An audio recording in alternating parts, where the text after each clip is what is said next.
Hello, friends. It's JP Murray. Welcome to another edition of the Push to Pass podcast and video blog. Today's theme is another trip around the sun, where I'm going to take a kind of trip on a life journey. I'm going into my 59th year, and I want to share with you some gifts that I've received over time, both in business and in personal relationships, and a little bit of reflection here that I hope will help or be a gift to you. I've collected these over time. There are lessons learned and insights gained and perspectives that have shaped lives. So let's dive in. The first valuable gift was this: eliminate and tackle fear. Being afraid, I've found, is a total waste of time. Most things you fear are things that never have and never will happen. It's a reminder that often fears are unfounded, and if we can overcome them, we can truly live without kind of unnecessary constraints. It's freedom that comes from eliminating fear or addressing it. Mark Twain said it very well. I've had lots of worries in my life. Most of them never happened. The next gift that I've received is, I think about this now as the way of full range of motion, or completing the task, finishing the job. Finish the repetition. Half repetitions don't build you up, and that means it's just a waste of time. Whether it's in the gym or in life, putting in the full effort is what leads to the success and the growth that I think most people want. So finish the rep, finish the job. The next gift are for those that are competitive.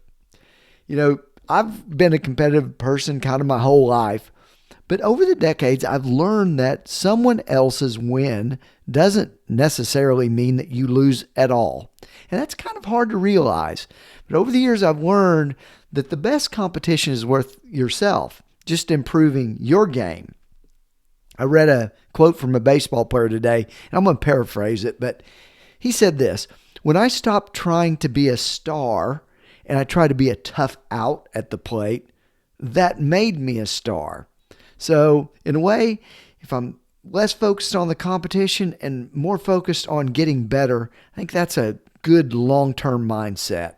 Embracing this mindset also fosters personal growth and limits the entry of jealousy. If I spend a little time just congratulating people on their wins in the marketplace or in their personal success, it's a real good feel. The next gift to share is, I love this one: stay close to young people. You know, I love coaching and being around others that are pursuing their dreams. And specifically, I had the opportunity this year to volunteer coach for the University of South Carolina at Beaufort Sand Sharks softball team. And I guarantee you, I get much more from the coaches and the players than they learn from me. The enthusiasm and passion of the young can be contagious, and it gives us energy and joy watching these new people go through and pursue their dreams. And that's just inspirational to me. So that's a gift for sure. The next couple of gifts are kind of around communications. One is, I found a gift is communicating your story to others. If you share, you will find friendships and connections and links are developed. Also, I've learned that most business problems are a lack of communication. So if we share our experiences, not only does it build these connections, but it helps us navigate some complexities and nuances and maybe some problems. I wish I would have been more open with communications a long time ago. So if you feel like, man, I should call this person, undoubtedly my belief is you ought to pick up the phone and do it right now. And do it right away.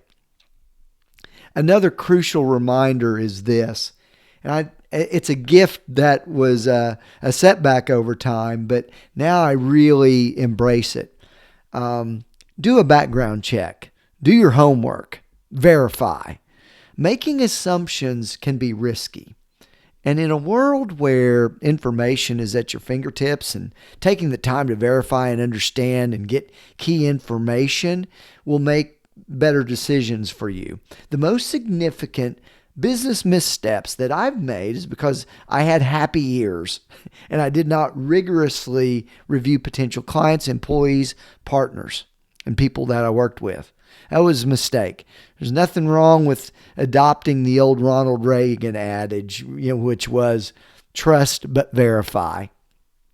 And there's another simple principle I'd like to give that's somewhat related to that. And that's this. Another gift that you can give to someone else is do what you say you are going to do. Relationships are made and broken based on the word of people. So I hope you'll embrace that as well. Hey friends, I hope these gifts that I've received can be helpful to you in some way. I hope you receive them as such. Happy birthday to you. And may your day be filled with joy, laughter, and warmth of loved ones and friends. Have a great one, and we'll see you next week on the Push to Pass podcast. Bye-bye.